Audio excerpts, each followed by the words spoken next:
everybody back here to the Segal talks at the Martin Segal Theatre Center, the Graduate Center CUNY, the City University of New York in Manhattan. And while slowly spring is approaching, and while slowly around the world, in some countries, the life is taking first steps to get back to normal. We in New York are still under lockdown. It's still the epicenter here, and the city is closed. We can't get out. I know in France it was a D-Day, they called it yesterday, where you can go out for the first time. I think with masks, stores are opening. So you can go and buy clothes, but you can't touch the clothes. You can't try them on. So, and only 1 or 2 people in the store. So it gives us a little hint of what's happening. We heard from South Africa yesterday. We heard last week from Romania, from a complicated situation in Hungary and others. So now today we are turning to the Ukraine. We have with us a significant and important playwright, Natalia Vorozhbyt, who has been at the Segal, whose work has been shown at the Royal Court and many, many other places. She was also a good friend of the late Elise Dugson, who good friend of the Segal Center, who we miss very much, who passed away unexpectedly. And with us also we have Alice Terekov, a translator who is joining us from Brussels to do that, good friend of Natalia. So thank you both for coming. It is a time where we need to listen to voices of artists, where we need to hear, really, really hear what they are saying, and perhaps these existences we all have now, where there's a fixed reality outside and uncertainty inside, where we spend time with ourselves, is a time perhaps we can listen a little bit more, that questions the very basis of our existence, also of our work and what we do. Ukraine is very much in the international news for many years now, but when it comes to Corona and everything, it's also what we hear, messages are very confusing. So what is going on in Ukraine, Natalia? Can you tell us a little bit? Now, situation, я буду по-русски все-таки, да. Ситуация в Украине, она, в общем-то, последние 6 лет стабильно не очень хорошая, потому что в 2014 году началась война, спровоцированная Россией, и она длится до сих пор. So Natasha would like to comment first on the general situation, which is for the last 6 years is quite unstable and complex, because in 2014 the war that was provoked by Russian Federation has started, and it has been going on ever since. У нас поменялась политическая ситуация очень сильно. У нас в прошлом году победил на выборах президент с менее проукраинской позицией, и поэтому у нас на сегодняшний день ситуация, в общем-то, ухудшилась, и это как раз поэтому в мире так мало говорят об Украине, потому что ситуация стала разворачиваться назад.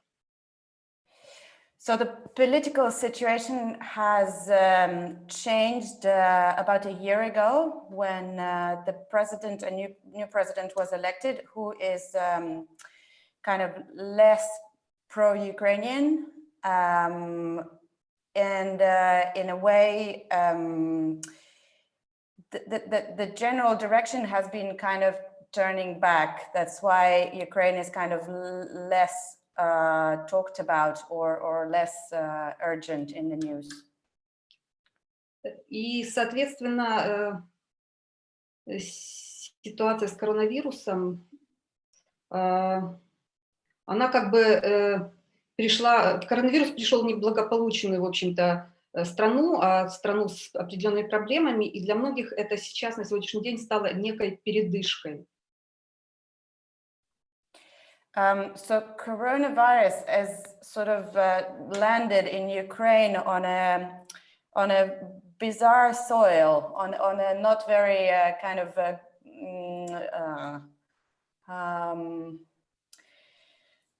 yeah, basically in a way dealing with it, it has been some kind of a relief. Что ты имеешь в виду под передышкой? Пауза, ну как бы пауза, это передышка между там от войны, от каких-то активных действий, от борьбы какой-то. И еще сейчас позже скажу, да. When she meant relief, she was more referring to a certain pause, pause in fighting, pause in the war activities, pause in some kind of, you know, activity that was so unsettled before. Ну, я сейчас объясню, что я имею в виду. Очень как бы активно распространялся слух, правдивость которого очень сложно проверить, о том, что Путин собирался перед выборами вот этими, перед какой-то акцией, вот, которая 22 апреля должна была произойти в России, он планировал очень массовую, чуть ли не атомную атаку на Украину какую-то. И поэтому для украинцев в каком-то смысле это временное спасение, что вот все стало на паузу. So I'm going to explain a little bit what I mean by this kind of relief/pause in political and war activities. So basically there was a rumor going on just before the coronavirus spread that prior to elections in Russia on the 22nd of April, Putin had in mind a very big attack, potentially a nuclear attack or just a massive attack on Ukraine. So all this Corona stuff has kind of paused the elections and also paused those plans, whether they were rumors or not. So for 6 years, you have war in your own country. Start. 6 лет у тебя идет в стране война, да? Да. So coronavirus is for you, as you say, perhaps even more kind of a break or a relief where everything is pausing, when things come to a halt that perhaps could get worse. То есть, да, в каком-то смысле корона чуть менее страшной оказалась, ну, наверное, чем война. Вот. Но это не значит, конечно, что у нас не болеют, не умирают люди. Это не значит, что тысячи людей, миллионы, наверное, остались без работы. Это все, конечно, печально. Но вот общее настроение такое, что у нас передышка. So in a way, yes, to what you've said, and it's kind of, you know, the virus scenario is kind of a deviation, a better option in a way. It doesn't mean it's a good option. It doesn't mean that people are not suffering, people are not dying, and thousands or maybe millions by now, people are made redundant and have no work and no means to earn. So it's not a good scenario, but in a way, it's kind of a better one compared to what it could have potentially been. Mm-hmm. So all war activities in the occupied territories, that has all stopped? Военные действия на оккупированной территории, да, они все сейчас на паузе прекращены, да? Ну, в каком-то, вот, по крайней мере, они не на паузе, там все время что-то происходит, там погибают люди, но нет ухудшения ситуации, нету, ну, как бы наступления. So in a way, it's not completely paused. There are things happening there all the time, but at least there is no attack. It doesn't advance. It doesn't get worse. Mm-hmm. What things happen there at the moment? А что там вообще сейчас происходит? Это такой вяло текущий конфликт. По обе стороны условной границы находятся военные подразделения, которые время от времени совершают вылазки и такие нападения. Собственно, вот погибают люди.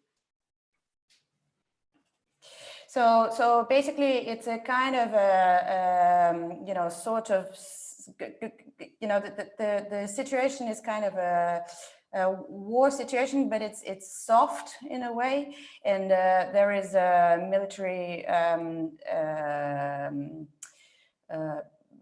military forces on both sides of a so-called border, and they kind of cross the border into each other's territories on a regular basis and kind of make some activities and exchange fire or А есть перекрестный огонь или? Yes. There are cases, yes, but it's more of a an everyday soft version, yeah. Mm-hmm. We hear that the government in Ukraine also is not decisive when it came to Corona. Can you tell us a little bit about your government and if you trust what they do? And Про то, как правительство реагирует. Как правительство реагирует, да, есть ощущение, что они недостаточно решительны, и вообще какое отношение к действию правительства и что оно делает? Доверяют ли ему? Это всегда по-разному, нету единого мнения, да. Очень много недовольных тем, что методы, что карантин такой длинный, что он такой большой, что столько ограничений бессмысленных, там, запреты прогулок, все остальное. Но мое ощущение, что на самом деле это все... Я не очень люблю наше правительство, но мне кажется, что они сделали много правильно. То есть они перестраховались. Они много вещей, конечно, закрыли. И благодаря этому в стране не так много, у нас не было таких ужасных последствий, как там в других странах. So basically, there's no, of course, shared opinion that everybody shares. There's not one opinion. But basically, there are lots of people saying, you know, unhappy and about all the restrictions and like, you know, all the things closed and you can't go for a walk and this and that, and it's been going on for too long, so they're not happy about that. But in a way, even though Natasha is saying that she's not an admirer of the government in general at the moment, though she believes that they've acted wisely in a way that they acted in a strict way. They kind of overdone it, maybe a bit, but all the restrictions and this overdoing it as a reaction probably led to the situation not being as bad as in some places in the world. Надо сказать, что существует огромное количество людей, которые все еще считают, что вируса не существует, и что это все заговор каких-то спецслужб, американских в том числе.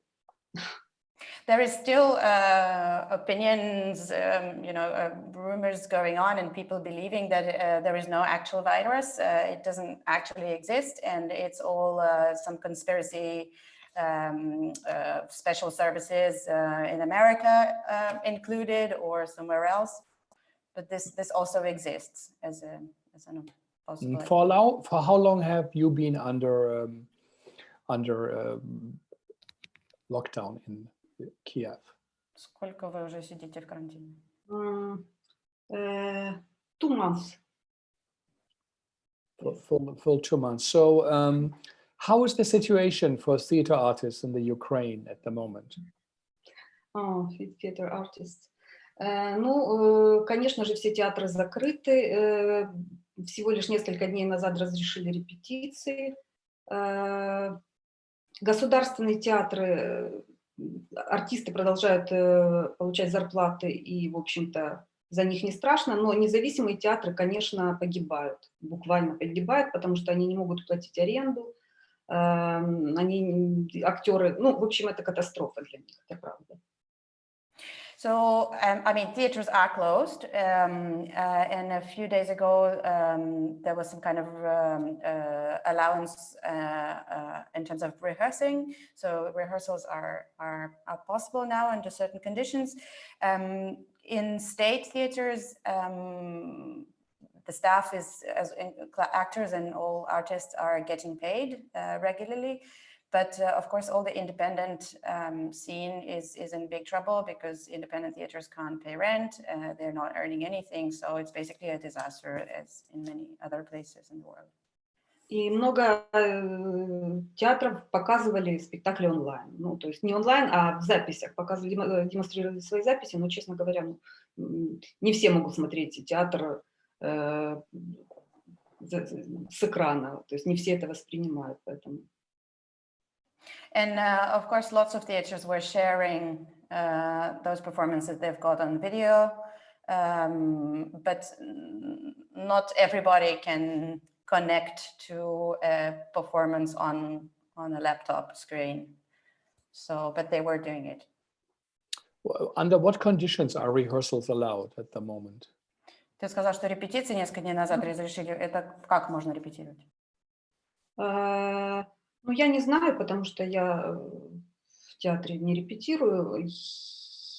Я думаю, что... Я боюсь, что этот механизм, он даже нигде не прописан, что можно, что нельзя. Наверное, нужно быть в масках, наверное, нужно иметь средства защиты разные.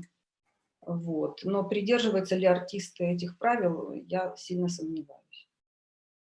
Но это личные репетиции, да? Как бы это не онлайн. Нет, это не онлайн, конечно. So basically, Natasha is saying, because I am not in rehearsals, I don't have a personal experience. She is not in rehearsals, so she basically doubts that the mechanism is somehow written down in detail anywhere at all. So I mean, she supposes that the actors and everybody should be wearing masks and, you know, have antiseptics and I don't know, whatever. Social distancing. Social distancing and all that. But she doesn't have any experience and also doesn't know whether they follow or not, or where are those instructions? Maybe they've been sent to theaters. How does it feel for Natalia to be a playwright in a country there was a war going on in its own territory for over 5-6 years, and now being at home for 2 months, not being able to go out? How does it feel? Какие у тебя ощущения, как у драматурга, который 5-6 лет живет в стране, в которой идет война, и 2 месяца сидит дома? Какие у тебя личные ощущения?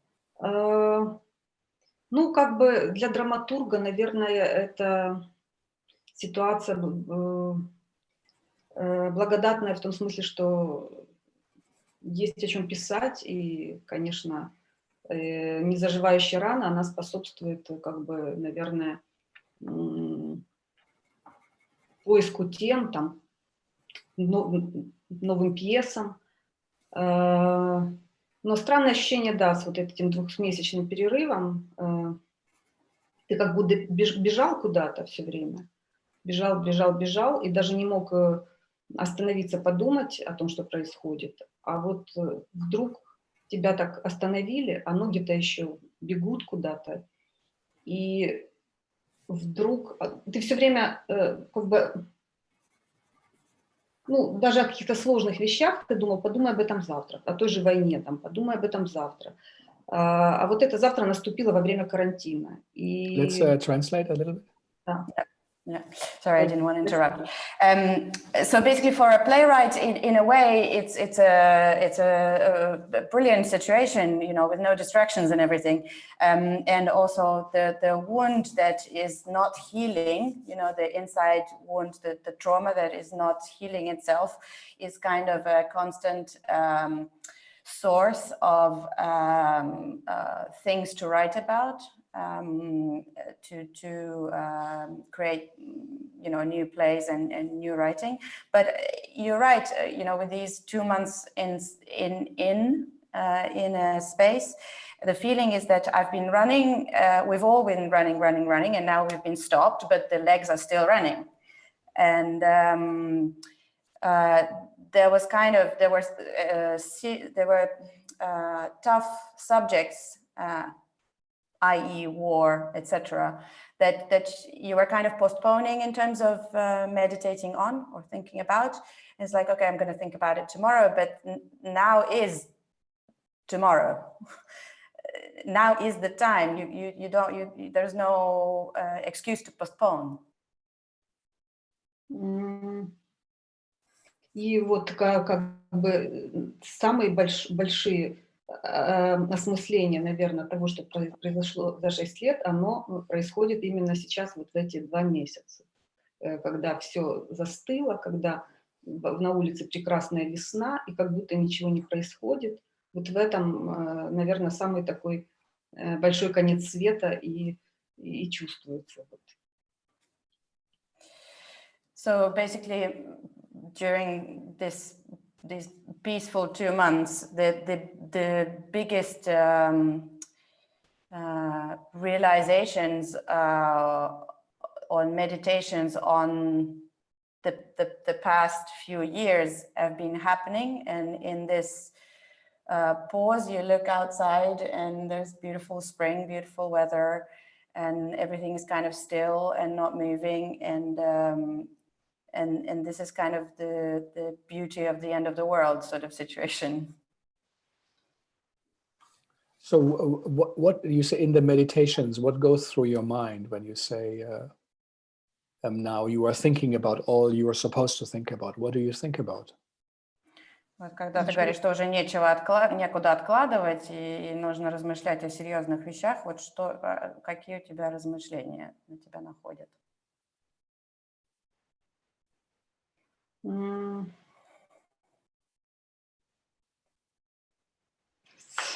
Наверное,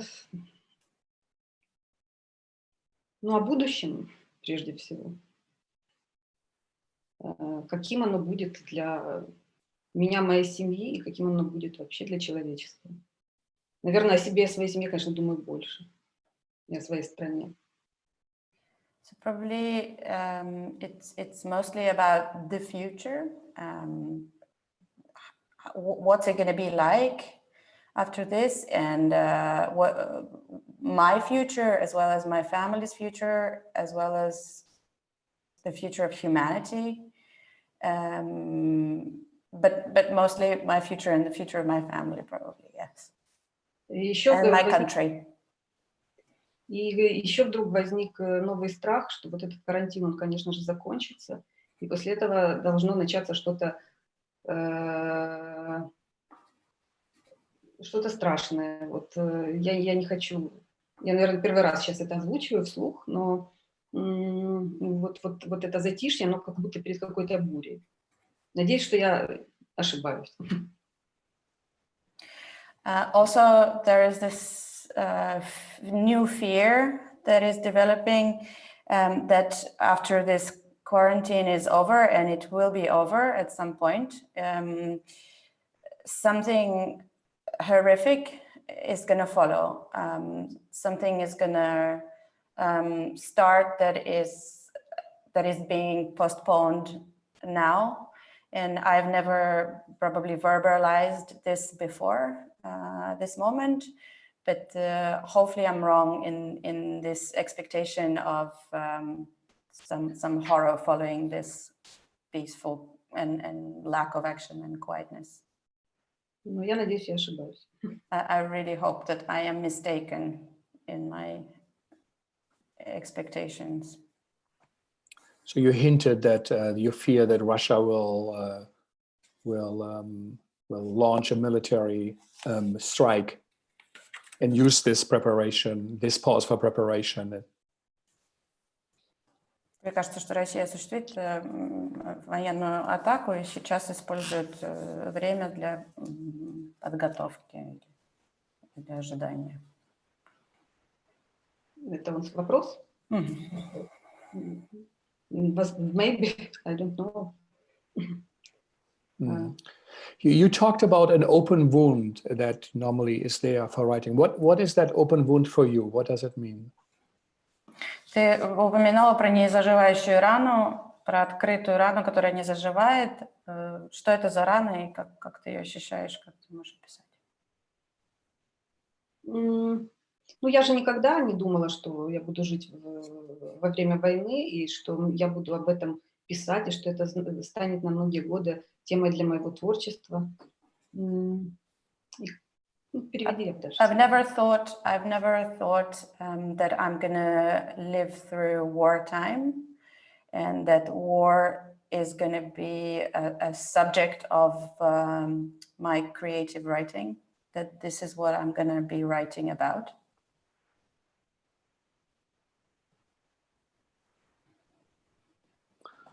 Yeah, so so that ongoing war is something that is so overpowering that it is hard for you to even imagine different subjects.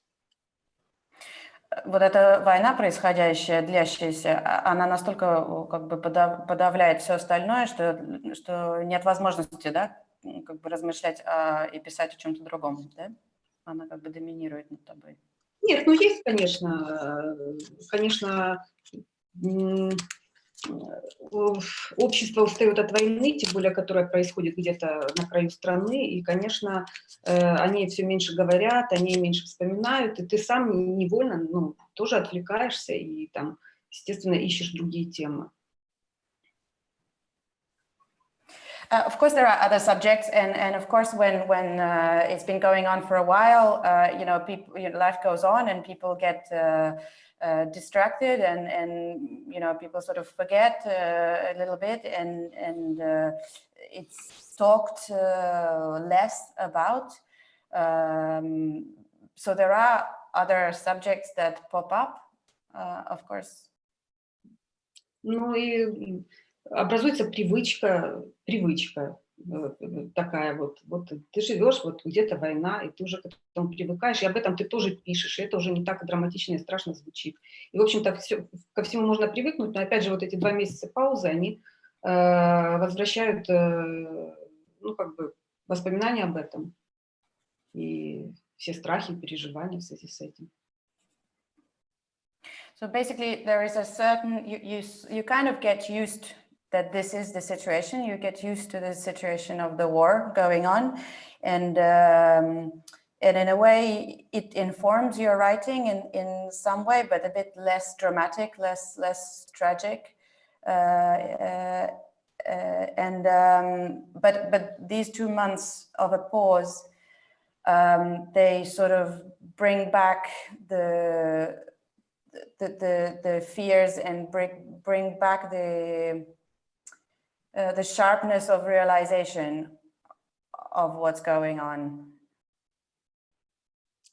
Потому что, на самом деле, эта война гораздо шире, это же вообще в мире процессы такие происходят, это же не только уже наша война, вообще общая тенденция мировая, какое количество конфликтов везде, и ощущение, конечно, что под ногами почва теряется. Мне кажется, это не только у украинцев, мне кажется, это значительно, у большинства людей, думающих, я думаю, такая ситуация, вне зависимости от страны, от войны. So basically, the war is not restricted by its location in Ukraine. It's kind of if you look further into the world, there are a lot of conflicts. There are a lot of troubles of all sorts, and in a way, you kind of lose ground from underneath your feet more and more, and so all of these things, they're not just about in these worries and these fears, they're not just located in Ukraine and Ukrainian people. It's basically what occupies the minds of all thinking people at the moment, probably. When did you think about becoming a writer, and do you think, in the face of war and violence, do you think what is the place of a theater writer, of a theater artist, or theater itself? Do you mean when she was even planning to become a writer? Yeah, when she was planning to have Okay. Когда ты вот становилась, вообще думала о том, чтобы писать, и вот если ты как бы вспоминаешь то ощущение как бы от место писателя в мире, грубо говоря, и место писателя и театра, человека, который пишет для театра сейчас. Каково его место? Ну, это между тем человеком, который начинал и который сейчас, конечно, пропасть огромная. Это два разных человека. Но я тогда, честно говоря, даже меня вело по жизни как-то, вот привело в эту сферу, в театр, и совершенно безответственно и бездумно я входила, в общем, в этот процесс. Поэтому даже нечего вспомнить, честно говоря, что бы я такого рассуждала о театре, что я думала. Yeah, Это, наверное, все So basically, there's such a huge distance between that person and this person right now. I was kind of led by life, and I was led into this sphere of life, of theater. And in a way, I was quite irresponsible and just kind of unthoughtful when I walked onto this territory. Я помню, что я быстро достаточно поняла, что пьесы для меня это хорошее средство для разбираться в каких-то вопросах, которые меня мучают, в своих проблемах, в своих травмах. И я просто не знала, что такой объем, ну, с возрастом просто возник объем этих проблем, травм, переживаний по сравнению с тем, что было, когда мне было 20 лет. Опять же, не было войны, не было многих вещей, которые есть сейчас. Ну и понимания, прежде всего. So basically, at some point I realized that a theater play, a script, is a very good way for me personally to deal with my own issues, questions, problematic and traumatic experiences. That it's kind of my very efficient tool. And with time going on and with age as well, these things acquired volume. So compared to what I was when I was 20 and all those issues and problematics, I mean, there was no war at that time. Now there is, it's just everything acquired volume. And the understanding and realization, the understanding is grown. Ну, наверное, я стала на себя больше брать просто, больше, если раньше я эгоцентрично зацикливалась только на себе, то сейчас, наверное, я, поскольку, сам себя, наверное, тоже исчерпываешь, и поскольку я привыкла работать с документальными материалами, с какими-то реальными историями, то все последние годы это изучение, общение с огромным количеством людей с тяжелыми судьбами. I probably would say that I now take on more onto myself and kind of take on bigger subjects into my writing.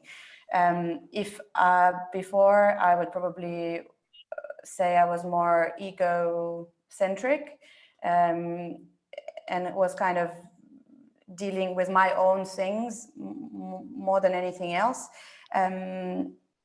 But you know that there is a limit to that. There's a limit, and for the last few years, I've been working a lot with people in terms of documentary theater, and so it's now more and more studying and researching lives,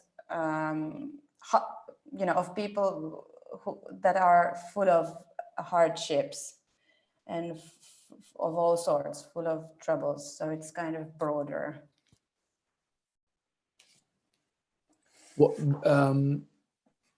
What is the role of a theater artist in the Ukraine? In society, what is it? What is the status of theater in the Ukraine? Какова роль театрального художника и какой его статус?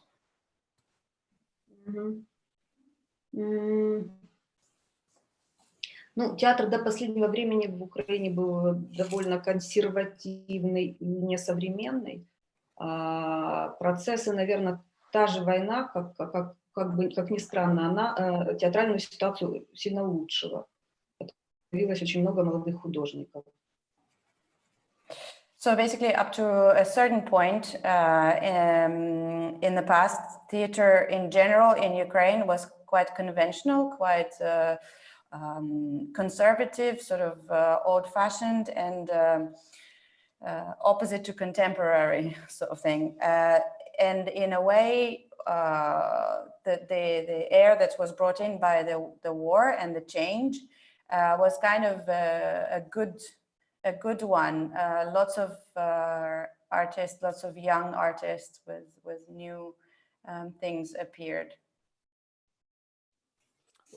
So where's your place in that? What do you think is the theater important in the Ukraine? What is your hope that the theater will be doing? Как назвать театр, да? Нет, какая у тебя надежда? Что должен делать театр? Вот какая у тебя надежда на роль театра в происходящем? И роль театральных и что они должны делать? Какова их ответственность? Ну, их ответственность находиться в сегодняшнем дне и рефлексировать, анализировать все, что происходит в современном мире, самые сложные вопросы задавать себе, обществу, зрителю. So probably the responsibility of theater artists at the moment is to stay in the now, in the current moment, have the courage to do so, and to have the courage to keep on reflecting on what is going on, to keep on asking uncomfortable questions, asking themselves, asking society, the audiences. Ну, в общем, как любое искусство, театр тоже должен расширять сознание, а не развлекать там их как-то, повторять какие-то старые сюжеты. As any art, theater is there to to give a way of expanding consciousness or a way of thinking, as opposed to entertaining or providing a distraction. So it's a way of expanding the thinking and the consciousness. Is there anything changing in your mind for those 2 months that you have time to think? Do you think your work in theater will change? Вот за эти 2 месяца как-то твое сознание, ощущение менялось? Как ты думаешь, изменится то, что ты делала раньше?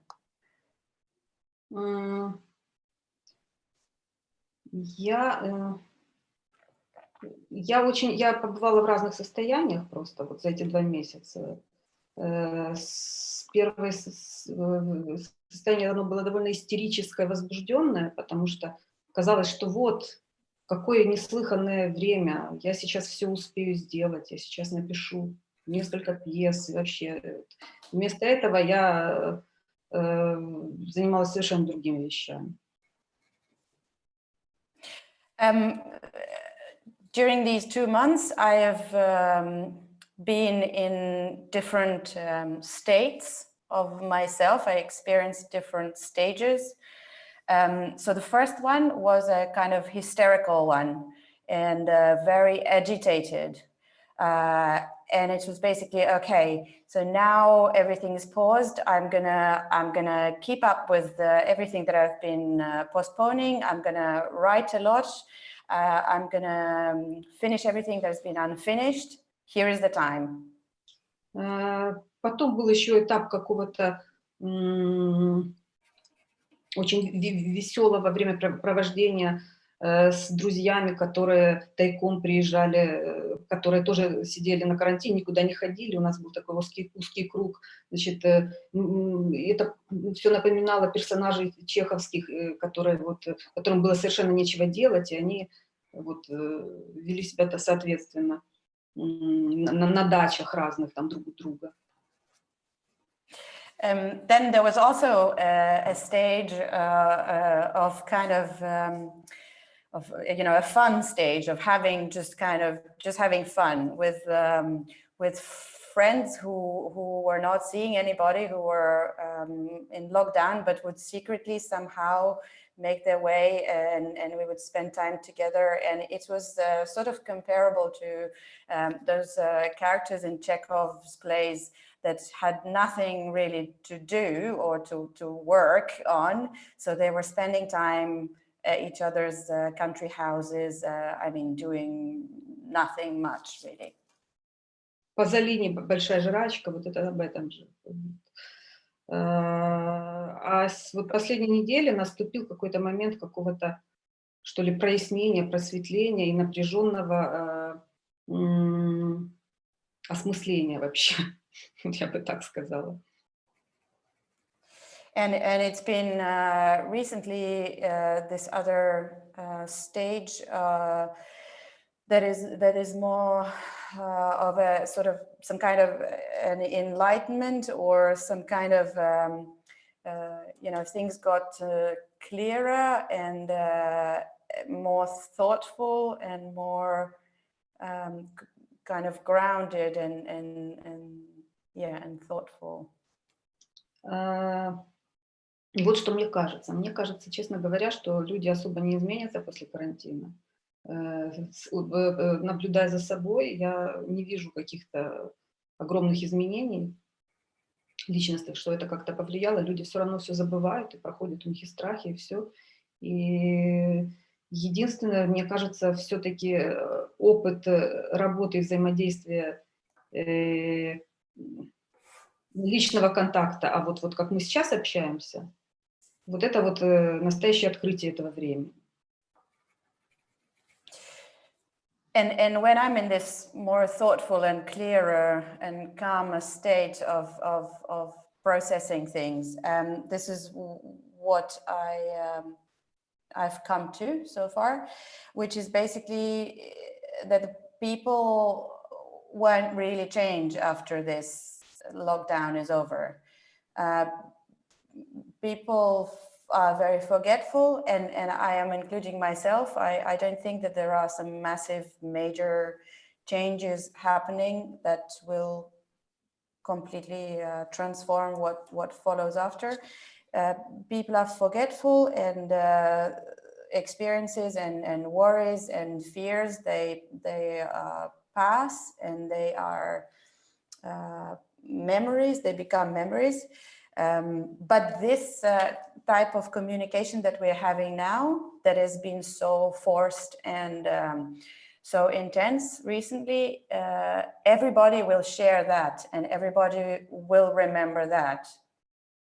И вообще, конечно, идея ставить мир на паузу хотя бы раз в несколько лет, для того, чтобы, не знаю, от нас отдыхала природа, это, конечно, хорошая идея. Главное, чтобы она не была сопряжена действительно с болезнями, смертями и с какими-то такими катаклизмами. Нужно что-то такое придумать, чтобы время от времени возникали такие карантины.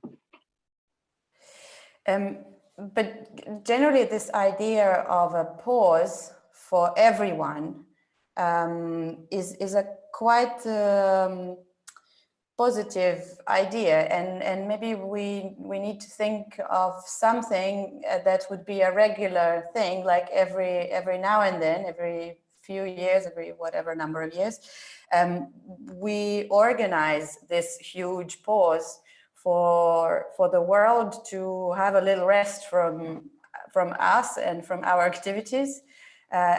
Of course, ideally, it wouldn't be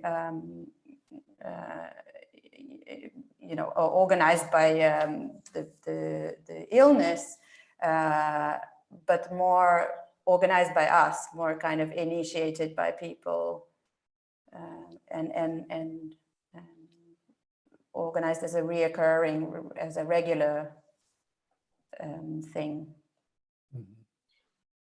Natalia, how do you organize your day, and do you have time to write? Do you write? Yes, я сейчас нахожусь на даче.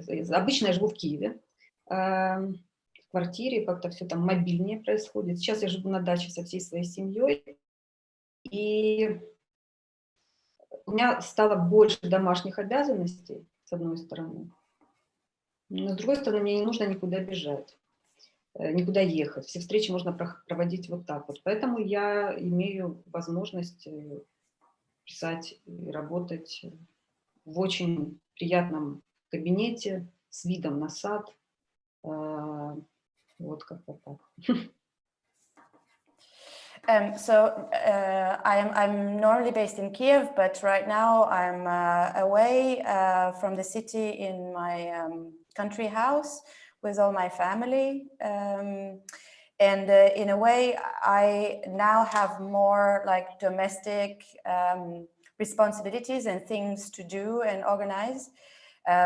But at the same time, I have less things to run to go to drive to. I don't have to drive anywhere. I'm just based here. I have all my meetings, and I kind of have more time to write, and I have a very nice room, very nice view onto the garden, and there is space to work.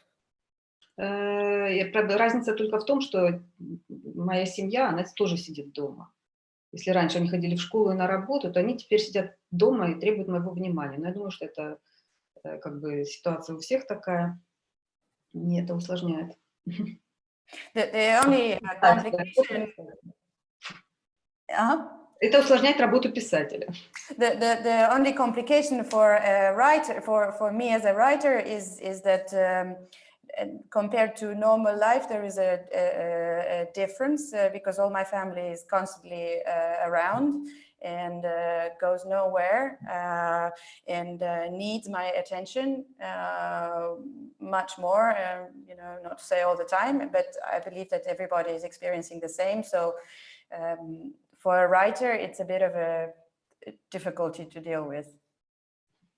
So you are in a way in confinement, but you're missing the solitude you need to write. То есть в каком смысле ты как бы, да, тебе не хватает одиночества? Yes, very much. Мне очень не хватает. So do you write for 2-3 hours? And if so, what are you writing now? Ты прям регулярно пишешь 2-3 часа в день, да, или о чем, про что? Я очень плохо умею организовать свою работу. Вот, поэтому я пишу только когда мне нужно срочно что-то сдавать, и от меня срочно ждут какой-то текст. Сейчас я пишу, во-первых, от меня ждут пьесу Royal Court, и я каждый день танцую возле компьютера, чтобы как-то это продолжить. So basically, I'm quite bad with organizing my own work schedule or discipline, and I mainly write when there is a deadline and somebody is really waiting for me to send something. So currently there is a Royal Court Theatre in London that is waiting for me to come up with a script, and I do regularly dance around my laptop to produce something and to keep on my work on that. Есть проблема в том, что пьесу эту заказала еще Элис Тоджсон, которая была жива. Я очень хочу ее написать, но время так изменилось за эти 2 года с момента того, как мы придумали этот проект, что он для меня уже не такой актуальный. И это, конечно, большая проблема. The big difficulty here is that this idea was born when Elise Dodson was still alive. So it was like almost 2 years ago. And the situation has changed so much that the urgency of the subject, or the whole idea, is a bit less relevant for me now. So that's a challenge in terms of writing that. Does writing give you something in this times to hold on, or would you rather not write at all and wait till, and experience the moment and wait till it's over? Тебе, вот то, что ты пишешь, тебе это дает какую-то почву, как бы есть за что держаться, или хотелось бы не писать и вообще просто пережить, а потом посмотреть и начать снова работать? Ну да, у меня есть чувство такой некоторой растерянности, что мне сейчас бы хотелось скорее все это переварить и потом уже отрефлексировать немного и потом уже начать работу. There is indeed some kind of a feeling inside that that's kind of a bit of a feeling lost and kind of not having a ground. So in a way, yes, that I do want, I wish I could sort of just live through it and process it and digest and then go back to active writing. Но когда я ничего не делаю, у меня есть ощущение, что я теряю время. А я не могу себе позволить терять время, и это совершенно замкнутый круг.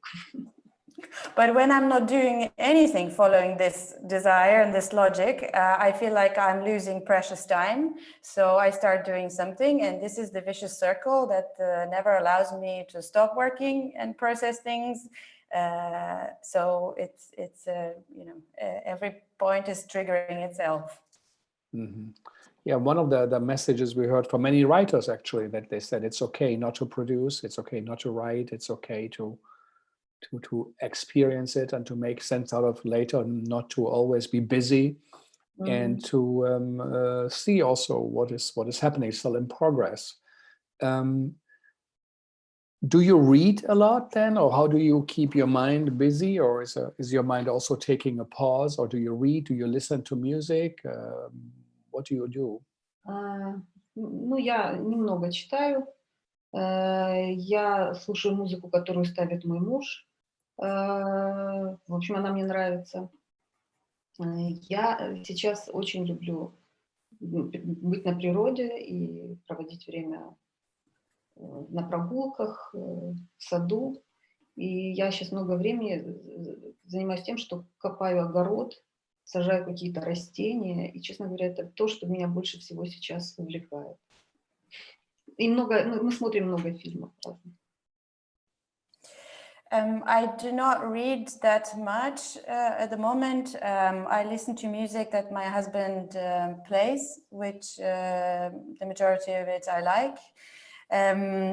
What I am really enjoying at the moment is nature and having this contact with nature. So I love walks. I love being in the garden. I love like doing something in the vegetable garden, planting something, and really kind of fascinated by this.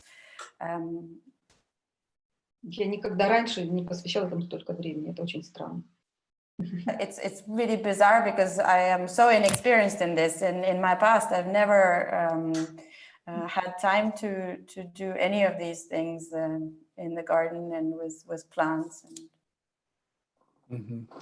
Yeah, so the way life slows down, we see plants grow, we see things we normally don't pay so much attention to. And this is one of the things that we take walks, work in nature, cook.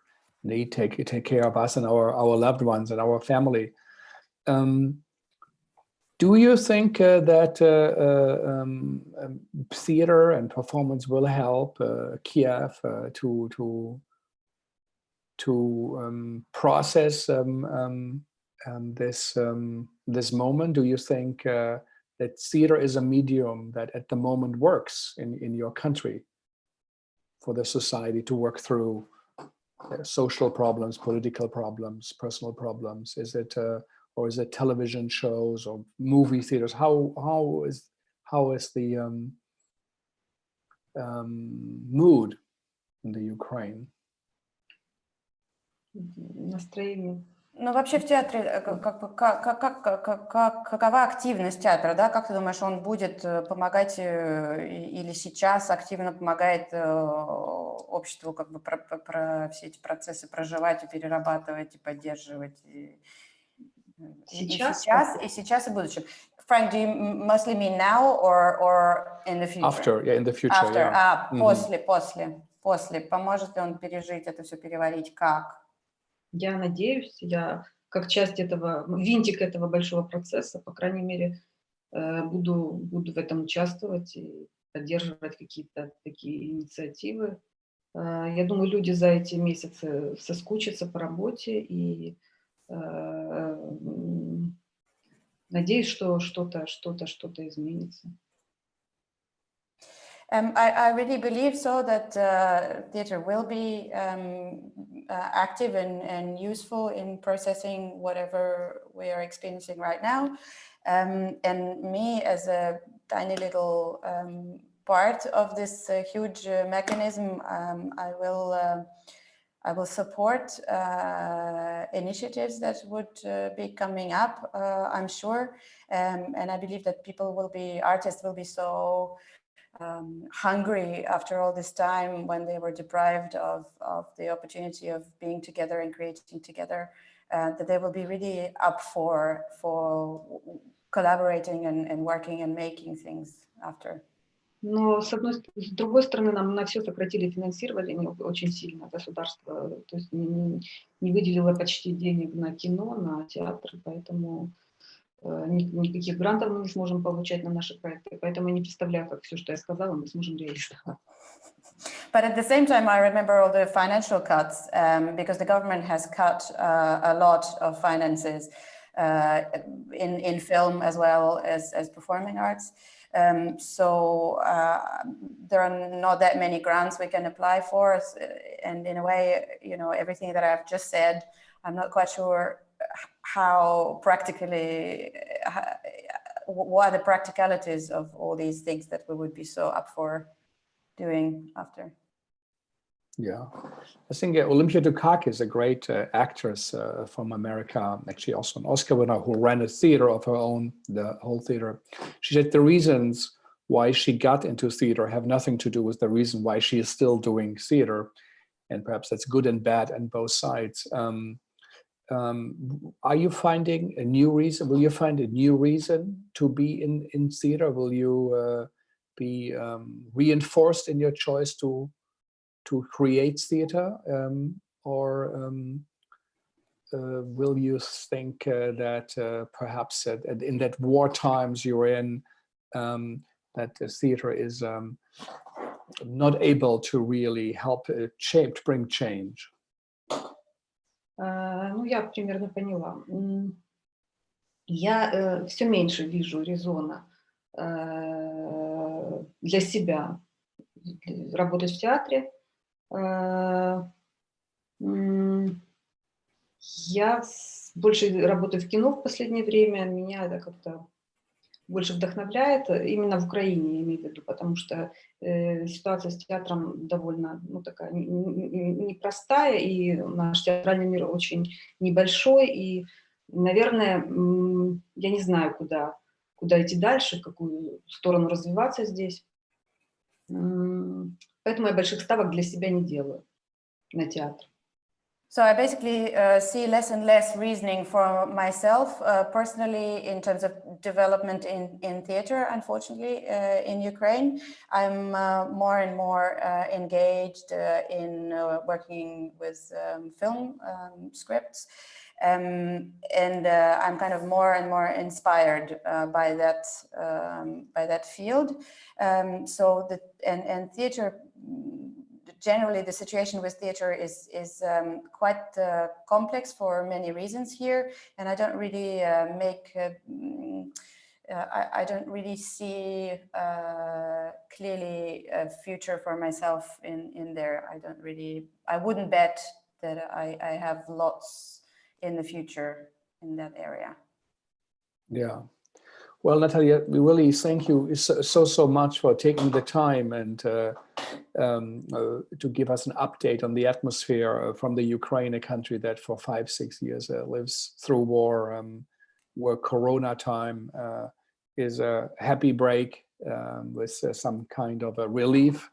Meanwhile, for most of the world, the daily existence brings so many complications. It gives us an idea what you all go through there. So really thank you for sharing and for giving us a hint, how it must be for you to create and to work. And Alice, thank you for translating. And one can feel how serious the situation is. And I hope that your prophecy that perhaps something that might be much worse is not realizing for the Ukraine or for all of us. Many artists did comment that the climate change will be the big thing. This might be just a little early rehearsal, a gentle one, and that what mankind is facing as problems, will be like this and more severe and will come back, and that we really will have to change. And I hope that we all will find ways to do that together, to participate, as Peter Sellers said, and to be engaged and also to prepare for the time afterwards. Tomorrow we have a guest from Palestine, Nizar Zouabi, and Fidan Zaidan will talk to us about the situation there. We will hear from Brazil, from Roberta Estrela Dalva, and Dion Carlos will talk about the situation also in a country that is facing so many problems, and this comes on top of it. And Edouard Elvis Vuma and Ermin Yolo from Cameroon will give us an update from how they experience this moment. We all do experience it very, very differently. And today we got a slice of a reality from Natalie, from Ukraine, from Kiev, and from her country house. So really, Natalie, thank you for sharing, for being so honest and open and serious about this situation we all share, and we do care about you and everybody who was here in the program and the work you do for the theater. And I do hope that it will be a more optimistic time also coming especially for the Ukraine, and that solutions will be found, and perhaps this pause might help. You said it came to a stop, and it might be also a good thing, but as you said, we do not know what lies in front of us. Thank you all for listening. Again, to our listeners, I know how much is out there, how much you all do, and how much we have taken up with our daily lives. We're in a way, as Natalia said, we are never alone, but we're also not in the company we normally are. It's a strange situation with many beautiful moments, but also complicated ones for everybody. And we heard from India and from Romania, Hungary, complicated ways of living for many people on Earth. And I think theater has always been on the side of life, and has been at the forefront, anticipates perhaps also possible solutions. And so thank you for giving insights. Thanks to HowlRound for hosting us out of Emerson College in Boston, and the Segal team, Andy, Jackie, and San Yang. And I hope to see you again. And Natalia, I hope you will be back to the Segal Theatre, and that the Royal Court Commission will work out well, and that there will be opening nights in Kiev with work of yours, and where the community will get together. So thank you all, and stay safe and stay tuned into us. And I hope to hear and see you all again. Bye-bye.